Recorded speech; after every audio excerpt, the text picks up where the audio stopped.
बच्चों, आज हम हिंदी व्याकरण के अंतर्गत भाषा के बारे में पढ़ेंगे। आज आप लोग जानेंगे कि भाषा कहते किसे हैं। देखिए, हम अपने मन की बात को या तो बोलकर प्रकट करते हैं या फिर उसे लिखकर प्रकट करते हैं। जब व्यक्ति हमारे सामने होता है तो हम उससे बोलकर अपनी बात कह लेते हैं, और जब हमसे दूर होता है तो हम कैसे करते हैं? पत्र लिखकर उस बात प्रकट करते हैं, है ना? तो बोलकर या लिखकर दो साधन हैं जिसके माध्यम से हम अपने मन की बात दूसरों के सामने प्रकट करते हैं।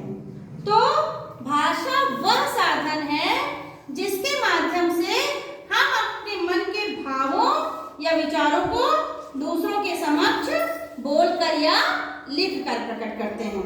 ये चीज समझ में आ गई आप लोग को? समझ में आ गई कि भाषा वह साधन है जिसके माध्यम से हम अपने मन के भावों या विचारों को दूसरों के समक्ष बोलकर या लिखकर प्रकट करते हैं।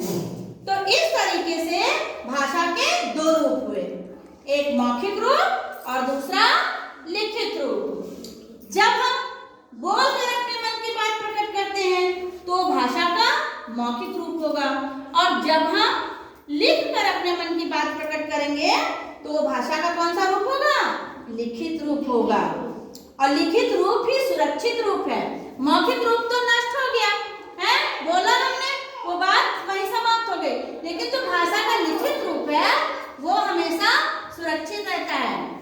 इसीलिए जो रामायण, महाभारत, गीता, कुरान, बाइबिल, ये सभी ग्रंथ जो हैं वो बहुत पहले लिखे गए थे, लेकिन आज भी सुरक्षित हैं। क्यों सुरक्षित हैं? क्योंकि वो भाषा का लिखित रूप में है हमारे पास।